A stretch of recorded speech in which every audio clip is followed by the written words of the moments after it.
वो आपको मिलने के लिए तरस रही थी। मैं कैसे भी करके उसको लेके आई। लेकिन आखिर पिताजी नहीं आए। माँ, पिताजी आए थे, लेकिन वहाँ आए और बहुत रोए और उधर से ही कचेरी चले गए। माँ, तुम कैसी हो? ठीक हूँ। और भाई? भाई भी ठीक है, अभी बस इधर से आते होगी।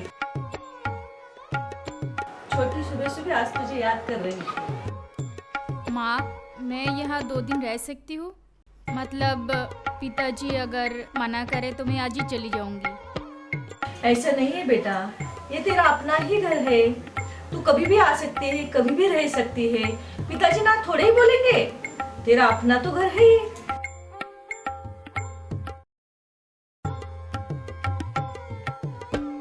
लेकिन क्या तुझे उस घर में मन नहीं लग रहा है क्या? लेकिन बेटे, वही तुम्हारा अपना घर है और उसे अपना बनाने के लिए तुम्हें अपने आप को तैयार करना पड़ेगा।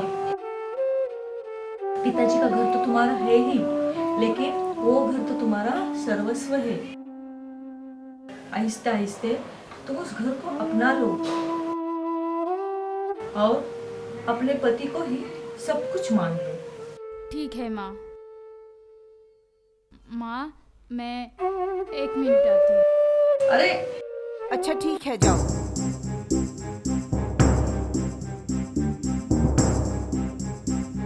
देखा बहन, सच्चाई की जीत होती है।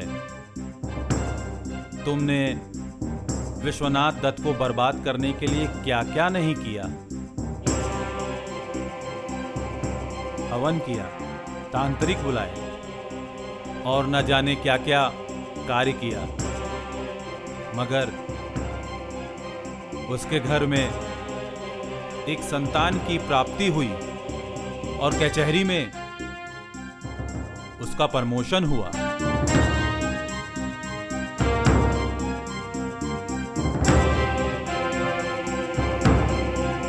बहन, मुझे लगता है आपको और मितिर साहब को कुछ आत्मचिंतन करने की जरूरत है।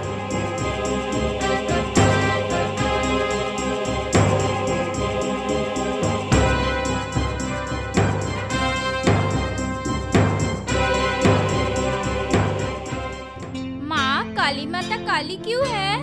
वो ऐसे मुंडियों का हार पहनती है और जीभ बाहर निकालती है। काली माता तो भगवान है, भगवान का रूप है। ऐसे थोड़े कहते हैं। भगवान काला गोरा थोड़े होता है। भगवान को मानने वाले जैसी उनकी कल्पना करते हैं, वैसे ही उनकी मूर्ति बनाते हैं। माँ, काली माता उनके ऊपर पैर क्यों रखते हैं? हाँ माँ, शिव के ऊपर, उसका क्या कारण है? बेटा, ये सब अलग अलग कहानियां हैं। ये बहुत पुरान कथा है।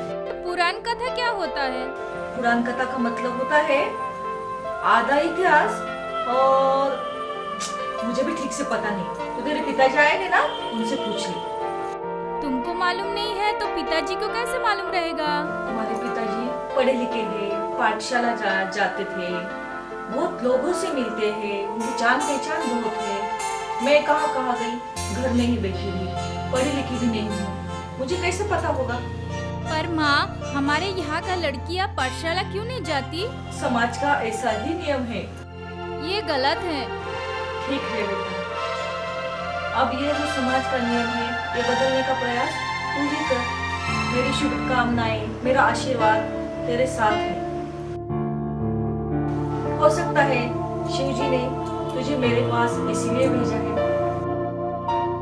इसलिए तू कहती हूँ तू जल्दी बड़ा हो जा और समाज के जो ये कुसंस्कार है, इससे हमें मुक्ति मिला दे। चलो अब तुम सो जाओ, मैं जरा रसोई में देखती हूँ। चलो सो जाओ।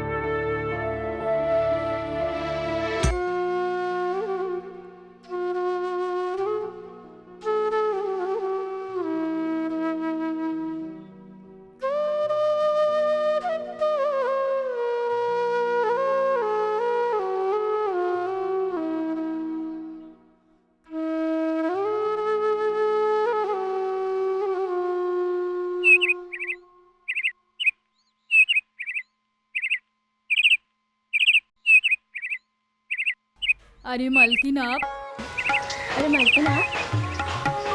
बेटा, तुम कल से पाठशाला जाओगे। अच्छी तरह से पढ़ाई करोगे पाठशाला जाके, ठीक है? और पिताजी से कहना तुम्हारी सारी जमीनें तुम्हारे नाम पे हो गई है। अब खुश हो ना बेटा, ठीक है? जाओ। और तुम भी अपनी पति से कह देना अब तुम्हारी सारी जमीनें तुम्हारी ही हो गई है, ठीक है?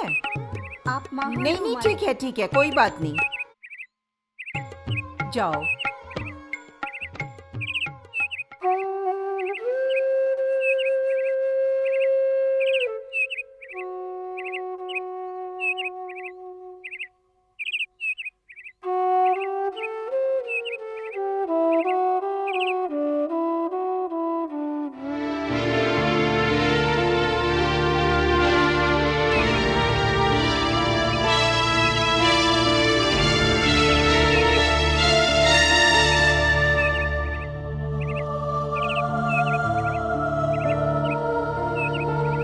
क्या देख रही है मालकिन? ये सब आपका ही है। पता है मुझे। कल तुम एक बार मेरे घर आना, तुम्हारे साथ कुछ काम है, ठीक है?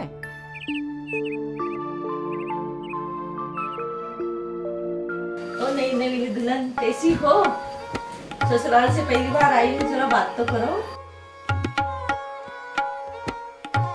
हमारे पति कैसे हैं? हमारे दामाद जी कैसे हैं? अच्छे से बात करते हैं आपसे।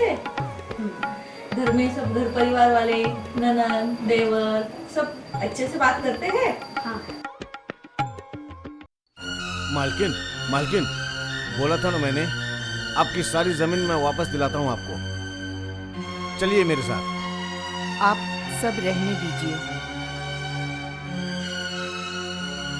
मुझे कुछ नहीं चाहिए। वो जमीनें अब मुझे नहीं चाहिए। आपने मेरे लिए बहुत कुछ किया है, मैं जानती हूँ।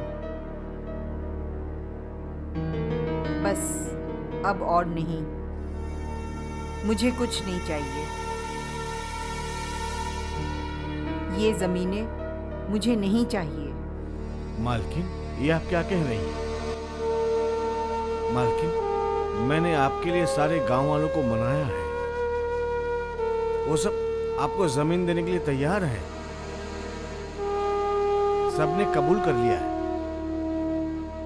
कि आपसे पैसा लिया है। वो जमीन देने के लिए तैयार है। कचहरी में कागजात भी बनाने को तैयार है। आपकी सारी जमीनें मिल जाएंगी। अरे नहीं भाई, नहीं। अच्छा एक बात सुनो, पहले बैठिए, आप यहाँ बैठिए, बैठिए ना। नहीं मालकिन, मैं यहाँ पे ही ठीक हूँ। मैं बोल रही हूँ ना, आप बैठिए ना।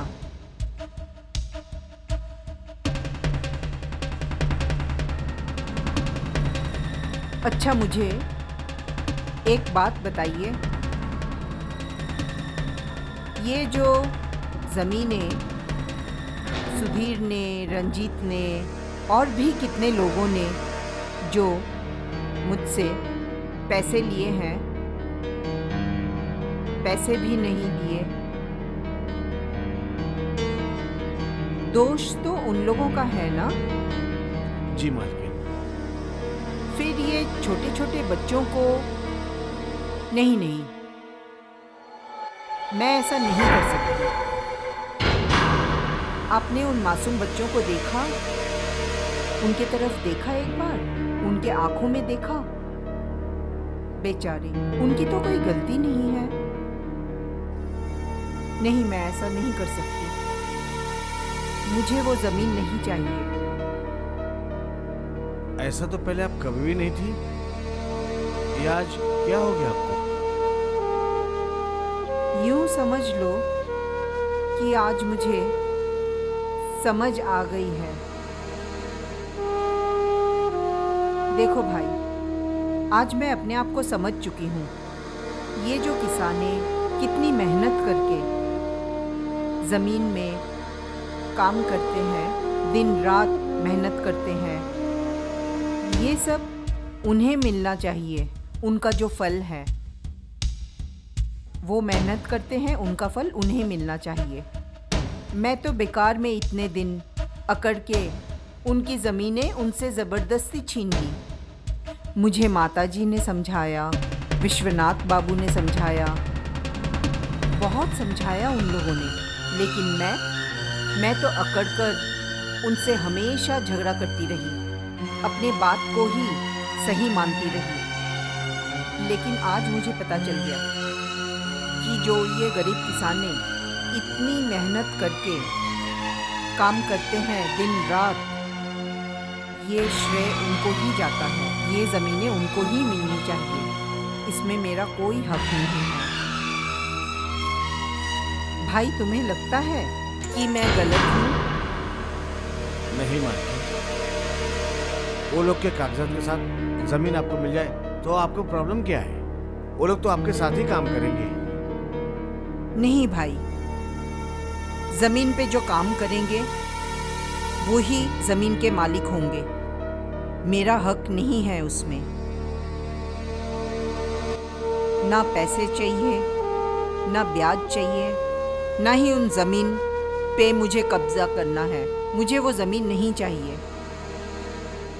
भाई, आप एक काम कीजिए, गांव में जितने भी भूमिहीन किसान हैं, उसकी एक आप सूची तैयार कीजिए और जल्द से जल्द मेरे पास लेकर आइए।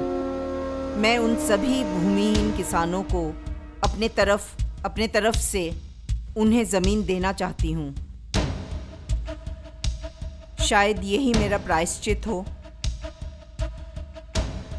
गांव के छोटे छोटे बच्चे भूखे प्यासे किस तरह से वो जी रहे हैं, मुझसे और देखा नहीं जाता है। मालकिन, मित्तर साहब से एक बार बात कर लेती तो अच्छा होता। नहीं भाई, उसकी कोई ज़रूरत नहीं है, क्योंकि ये सब ज़मीनें हमारी ही है, हम उन्हें देना चाहते हैं। वो मना नहीं करेंगे। आपको उसके बारे में कोई चिंता करने की ज़रूरत नहीं है। बुजुर्गों ने शायद ठीक ही कहा है कि गरीबों का कभी बदुआ नहीं लेना चाहिए, क्योंकि वो गरीब, उन्हें कौन बनाता है?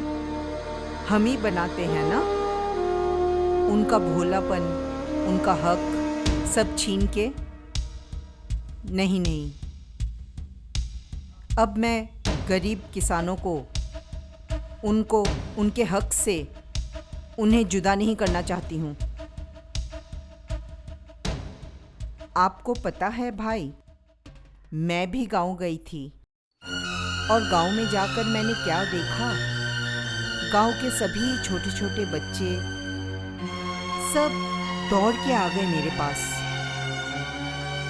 मालकिन मालकिन करके पुकारते गए और दौड़ कर आके मेरे पैर भी छुए।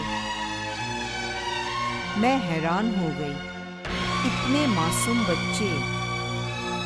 वो वहाँ तो उनके पहनने के ढंग के कपड़े नहीं थे, ना पैरों पे चप्पल थे, ना किसी के सर पे छत था, लेकिन उनके आंखों में ये देखकर ऐसा लग रहा था कि उन्हें किसी बात का भय नहीं, डर नहीं। बेचारे। नहीं, मैं ऐसा नहीं कर सकती ना। वो उन बच्चों में मैंने भगवान का रूप देखा है।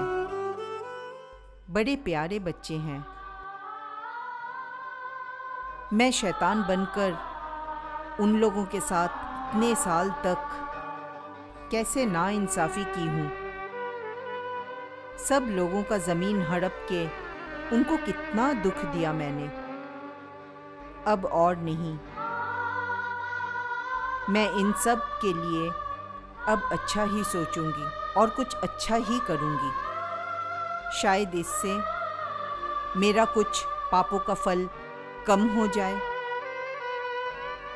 मालकिन, आप अपनी कुछ जमीनें कुछ गरीबों को देकर सारे गरीबों का प्रॉब्लम सॉल्व नहीं कर सकती है ना। हाँ, वो बात तो मैं जानती हूँ, मगर मैंने जितना कहा है तुम्हें उतना ही करना।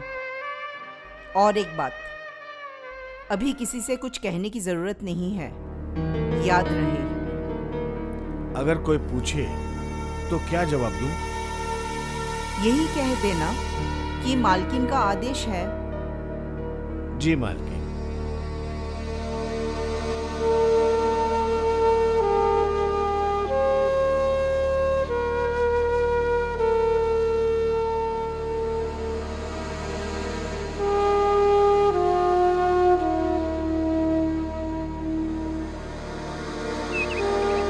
बेटे, कुछ नहीं है, तुम लोग जाओ अंदर खेलो।